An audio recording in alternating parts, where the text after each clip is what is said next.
नमस्कार प्रिय विद्यार्थियों, आप सभी का तोदी कॉलेज के YouTube चैनल पर स्वागत है। अपन बात करें अपने टॉपिक की, तो अपना जो टॉपिक है वो चल रहा है आप लोगों का वाइस सूचकांक और आपका क्या मिलर सूचकांक। ठीक है, प्रीवियस जो अपनी क्लास थी उसमें अपन लोगों ने जाना था कि वाइस सूचकांक क्या होते हैं और आपके मिलर सूचकांक क्या होते हैं। ठीक है, वाइस सूचकांक के लिए अपन लोगों ने बोला था कि क्रिस्टलोग्राफी एक्सिस पर काटे गए अंतःखंडों की दूरियों के अनुपात को क्या कहा जाता है, वाइस सूचकांक कहा जाता है। और वाइस सूचकांक का व्युत्क्रम ही क्या होता है, मिलर सूचकांक होता है, जिसे अपन लोग किससे रिप्रेजेंट करते हैं, एच के एल स्मॉल लेटर्स में अपन क्या करते हैं, रिप्रेजेंट करते हैं। फिर मैंने कहा था कि एग्जाम में कई बार तो वो ऐसे पूछता है कि वाइस सूचकांक और मिलर सूचकांक को समझाइए।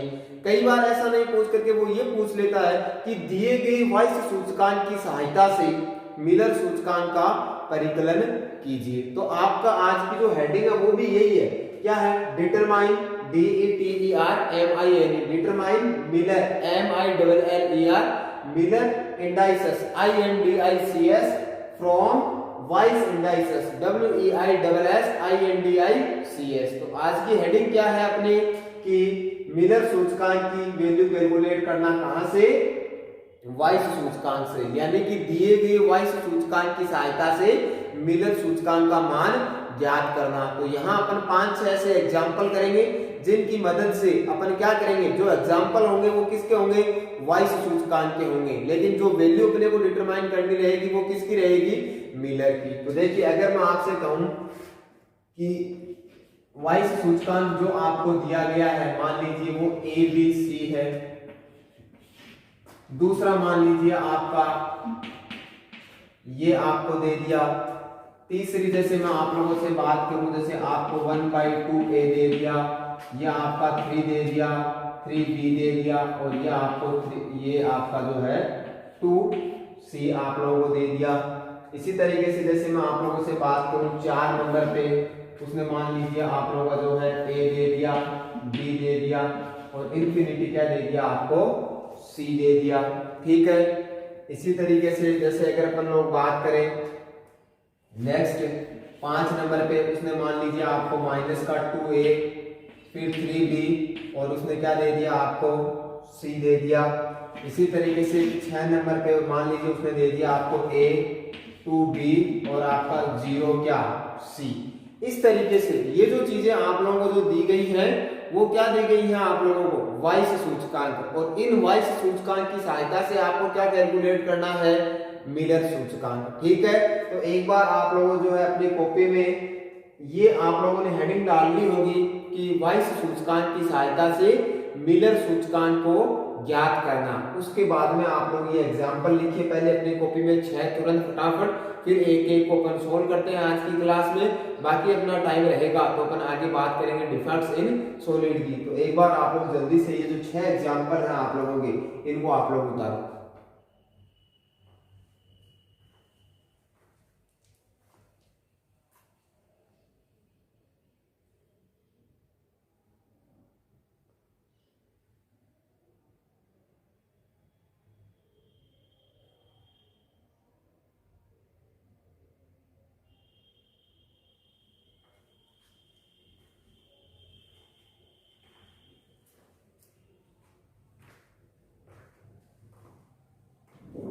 ठीक है, पहला है आपका ABC, आप लोगों ने जल्दी से इसको उतार लिया होगा, A B और C।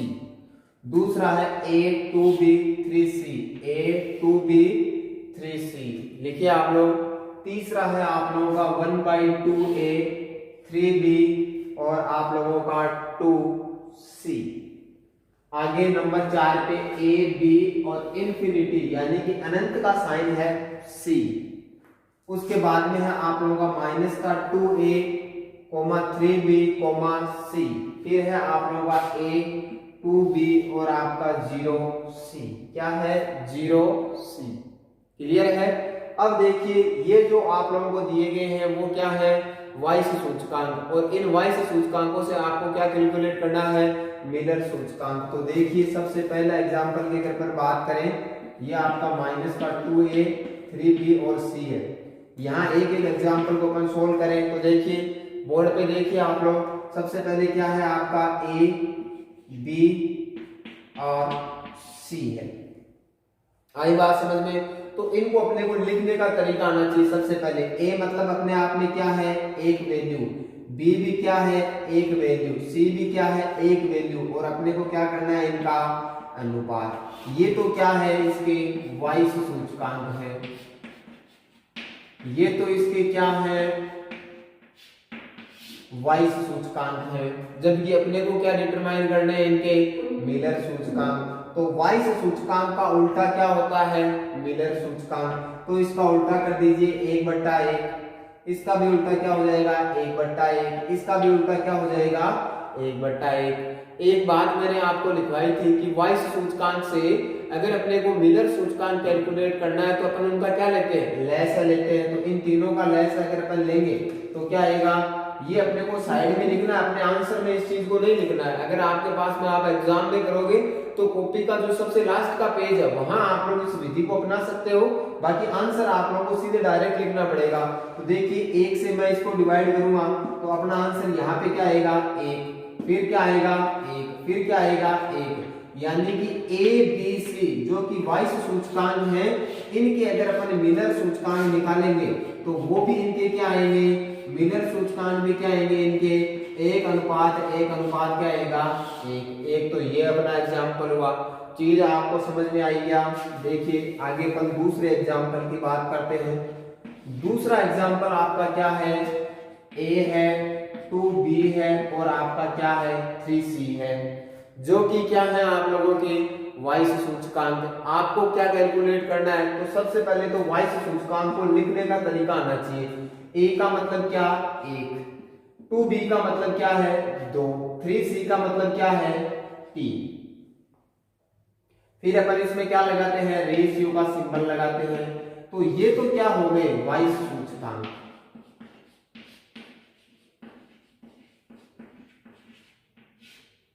ये तो क्या हो गए वाइस सूचकांक। अपने को क्या डिटरमाइन करना है, मिलर सूचकांक। तो कर दीजिए इनका उल्टा, 1 का उल्टा 1/1, 2 का 1/2, 3 का क्या हो गया 1/3।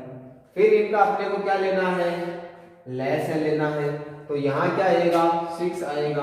तो 6 से आंसर आ जाएगा 6, इससे आंसर आ जाएगा 3 और इससे आंसर क्या जाएगा 2। तो आपका मिलर सूचकांक, यदि आपका वाइस सूचकांक A, 2b और 3c है तो ऐसे वाइस सूचकांकों का मिलर सूचकांक क्या आएगा आप लोगों का 6, 3 और 2। आगे देखिए अपन और सॉल्व करते हैं। नेक्स्ट जो है आप लोगों का, वो मैं आप लोगों से बात कर रहा हूं 3 नंबर की। कौन से की बात कर रहा हूं, 3 नंबर की। अभी आप लोग 2 को उतारो, उसके बाद में मैं आप लोगों से 3 की बात करता हूं।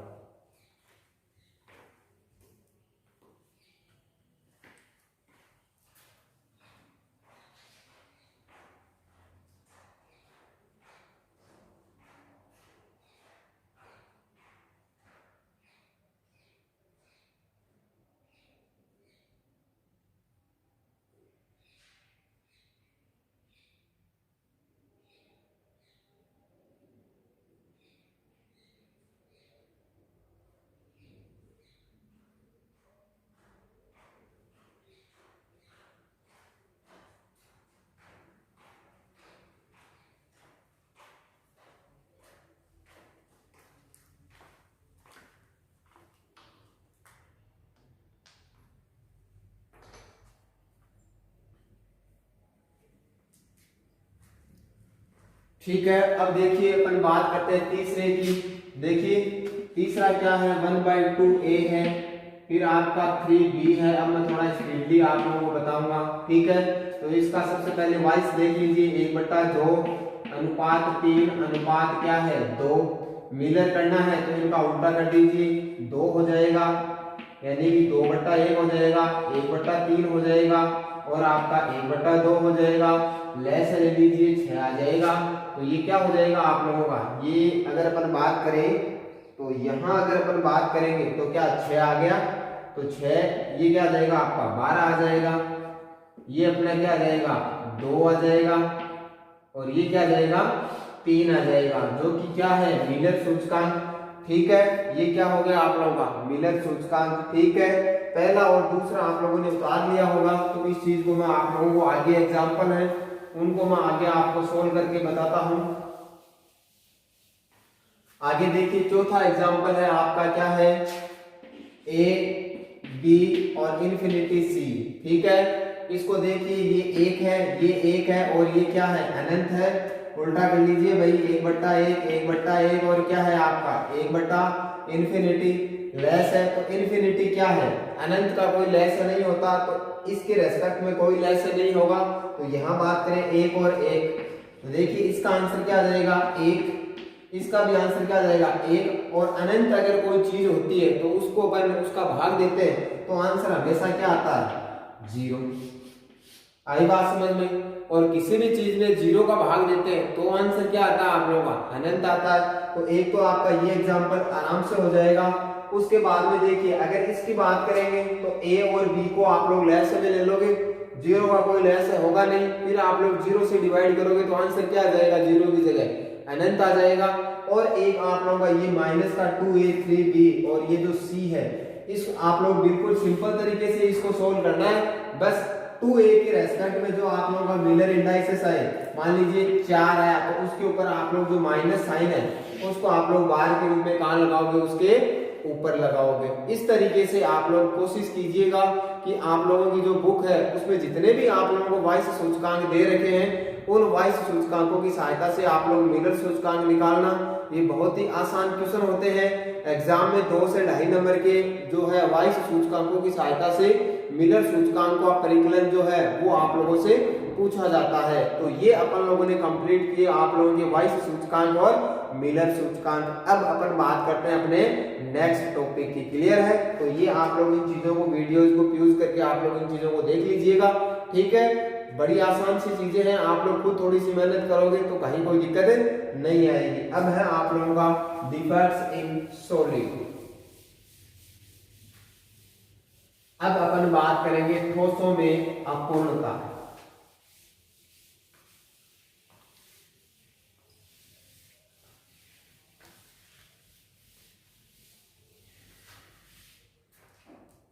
अब अपन बात करेंगे किसकी, ठोसों में अपूर्णता की। किसकी,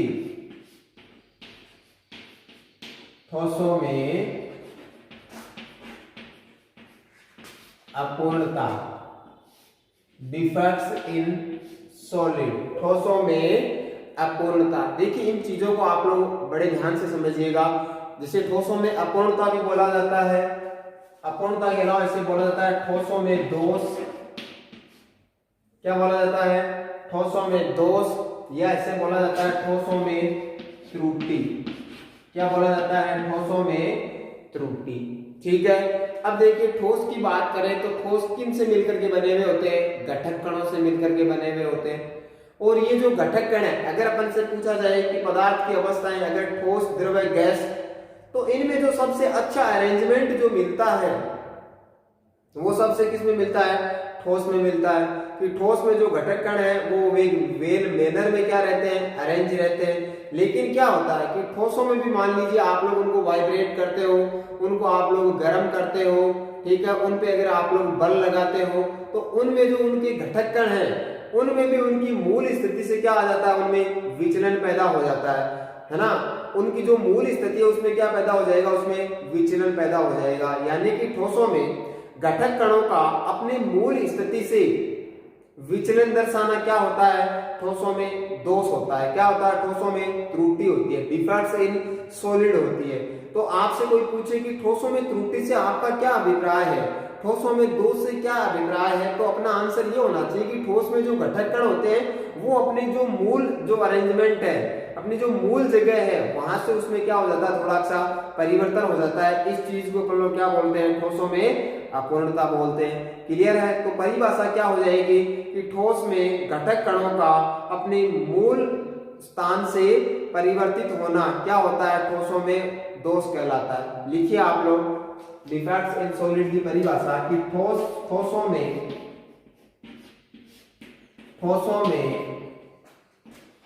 घटक कणों की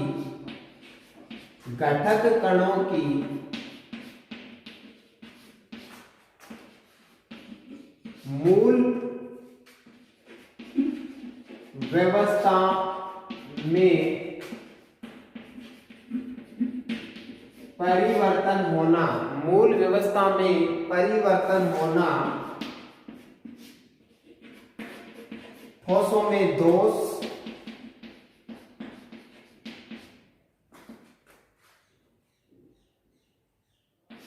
त्रुटि अथवा अपूर्णता कहलाता है, अथवा अपूर्णता कहलाता है।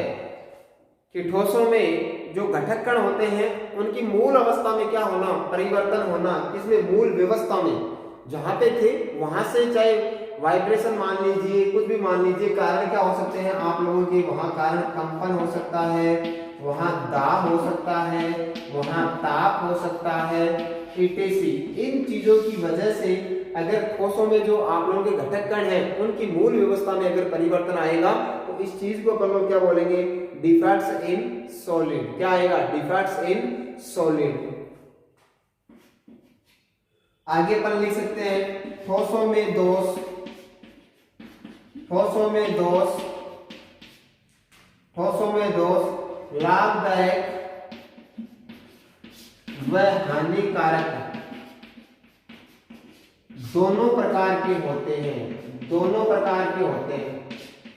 देखिए कई बार तो अपने को क्या हो जाएगा, बेनिफिट हो जाएगा, कई बार क्या हो जाएगा, लॉस। बेनिफिट कहाँ होता है, अगर अपन बात करें तो सिलिकॉन, जर्मेनियम जो अर्धचालक होते हैं, जिनकी चिप जो है आप लोगों के कंप्यूटर वगैरह में जो है पहले काम में ली जाती थी, अभी भी है जो चिप वगैरह काम में ली जाती है, अब तो बड़े लार्ज स्केल के जो है, अल्ट्रा लार्ज स्केल के कंप्यूटर है, उनमें उस तरीके काम में ली जाती है। लेकिन जो सिलिकॉन और जो क्या है, सिलिकॉन और आपके जर्मेनियम जो अर्धचालक जो होते हैं वो किसकी वजह से बनाए जाते हैं, ठोसों में अपूर्णता की वजह से तो उन्हें बनाए जा सकते हैं, वरना उन्हें बनाया नहीं जा सकता, यानी बाहर से मिला करके बनाया जाता है। ठीक है, ठीक है, उनमें दोष को उत्पन्न किया जाता है और वो दोष अपने लिए क्या रहता है, बेनिफिशियल रहता है। तो अपन कह सकते हैं कि डिफेक्ट्स इन सॉलिड जो होते हैं वो अपने लिए बेनिफिशियल भी हो सकते हैं और अपने लिए हार्मफुल भी हो सकते हैं। क्लियर है, तो इस चीज को भी आप लोग ध्यान में रखिएगा। तो ये तो अपनी एक बेसिक बात हुई डिफेक्ट्स इन सॉलिड। आगे लिखिए ठोसों के प्रकार, ठोसों में दोषों के प्रकार, types of defects in solid, types of defects in solid, types of defects in solid, types of defects in solid, ठोसों में दोष के प्रकार, ठोसों में दोष के प्रकार, ठोसों में दोष के प्रकार। तो लिखिए आप लोग इसमें ठोसों में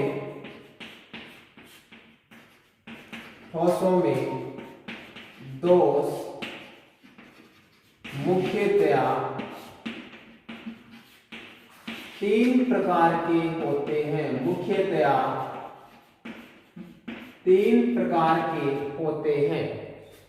सबसे पहला दोष जो होता है उसे हम लोग बोलते हैं रस समीकरण, रस समीकरण द्वितीय दोष, स्टाइकियोमेट्रिक डिफेक्ट्स। नंबर 2 जो होते हैं वो होते हैं आप लोगों के एरस समीकरण द्वितीय दोष, नॉन स्टाइकियोमेट्रिक डिफेक्ट्स। नंबर 3 जो होते हैं आप लोगों के उसे अपन लोग बोलते हैं अशुद्धि दोष, यानी कि इम्प्यूरिटीज डिफेक्ट्स। ये तीन प्रकार के दोष जो हैं वो आप लोगों को देखने को मिलते हैं। आपने लिखा ठोसों में दोष होते हैं वो तीन प्रकार के होते हैं। सबसे पहले लिखा रस समीकरण मितीय दोष, दूसरा एरस समीकरण मितीय दोष और तीसरा आप लोग लिखिए अशुद्धि दोष। फिर इनको अपन समझेंगे, एक बार आप लोग इनकी हेडिंग डालिए।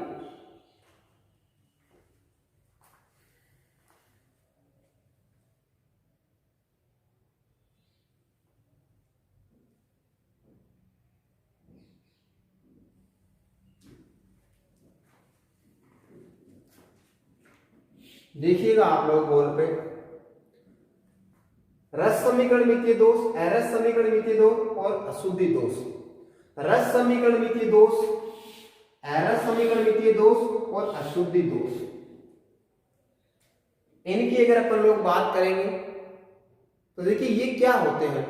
रस समीकरणमितीय दोष का मतलब क्या होता है, पहले आप लोग एग्जांपल लिखिए कि मान लीजिए कोई एक आप लोगों का आयनिक ठोस है और उसमें 10 तो धनायन है और 10 ही क्या है, ऋणायन है। अब मान लीजिए उसे गर्म करने से, उसमें प्रेशर देने से, दाब के मान में बढ़ाने से मान लीजिए एक धनायन है वो निकल करके कहां चला गया, जालक से बाहर चला गया, तो धनायन कितने रह जाएंगे, 9। और धनायन के साथ साथ में एक ऋणायन भी कहां चला गया, बाहर, तो ये भी कितने रह जाएंगे, 9। तो 2 से पहले धनायन और ऋणायन का अनुपात क्या था, 10:10 था। बाद में भी धनायन और ऋणायन का अनुपात क्या रहा, 9:9 रहा। यानी कि अनुपात में किसी प्रकार का कोई गड़बड़ेशन नहीं आती। यानी कि धनायन और ऋणायन का जो नंबर है वो आप लोगों का जो है डिफेक्ट से पहले और बाद में उनका अनुपात जो है वो क्या रहता है, सही रहता है, उनमें किसी प्रकार का कोई डिस्टर्बेंस क्रिएट नहीं होता। तो ऐसी चीज को अपन लोग क्या बोलते हैं, रस समीकरणमितीय दोष। और मान लीजिए वहां पे ये तो क्या हो गए आपके 10, लेकिन ऋणायन कितने रह गए, 9 रह गए, यानी कि अनुपात में क्या हो जाए, परिवर्तन हो जाए। तो ऐसी चीज को क्या बोलते हैं, रस समीकरणमितीय दोष। नहीं होता है तो रस समीकरणमितीय दोष। और अशुद्धि दोष का मतलब ये होता है कि अपन उसमें बाहर से कोई ऐसी चीज मिला दे अपने फायदे के लिए, ठीक है, जिसका मतलब खुद की स्थिति से कोई लेना देना नहीं होता है, बाहर से जो मिला दिया जाता है उसे अपन लोग क्या बोलते हैं, अशुद्धि दोष। जिसे अपन लोग क्या बोलते हैं, इम्प्योरिटीज डिफेक्ट। क्लियर है। तो मैंने आपको 3 प्रकार के दोष बताए कि ठोसों में जो दोष होते हैं वो 3 प्रकार के होते हैं, एक स्टाइकियोमेट्री डिफेक्ट, एक नॉन स्टाइकियोमेट्री डिफेक्ट और एक होता है आप लोगों का इम्प्योरिटी डिफेक्ट, यानी कि रस समीकरणमितीय दोष, एरस समीकरणमितीय दोष और आप लोगों का इम्प्योरिटीज डिफेक्ट। और रस समीकरणमितीय दोष में अपन लोग 2 पढ़ते हैं, एक तो आप लोगों का शॉर्टकिट त्रुटि और एक अपन पढ़ते हैं कौन सा, आप लोगों का फ्रैंकेल त्रुटि। तो इन दोनों दोषों की अपन बात करेंगे अगली क्लास में, है ना। तो रस समीकरणमितीय दोष और एरस समीकरणमितीय दोष और अशुद्धि दोष है, इनकी बात अपन करेंगे किस क्लास में, अगली क्लास में। अगली क्लास में अपना जो पूरा जो पोर्शन रहेगा वो इनके इर्द गिर्द रहेगा, ठीक है। तो आप लोगों ने लिख लिया होगा। सबसे पहले एक बार आज अपने पास में जो 2-4 मिनट का समय है उसमें भी अपन अपनी बात कर लेते हैं। लिखिए आप लोग सबसे पहले नंबर 1 पे रस समीकरणमितीय दोष, लिखिए रस समीकरणमितीय दोष, स्टाइकियोमेट्रिक डिफेक्ट, रस समीकरणमितीय दोष।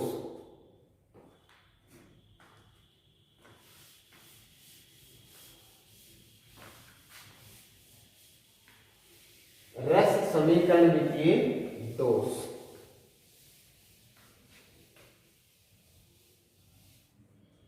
रस समीकरणमितीय दोष। आगे की बात है वो अपन अगली क्लास में करेंगे, कुछ एग्जाम वगैरह जो जैसे, ठीक है। तो अगली क्लास में अपन बात करेंगे। आज के लिए इतना ही। आप सभी विद्यार्थियों को धन्यवाद। मिलते हैं अपन लोग अगली क्लास में।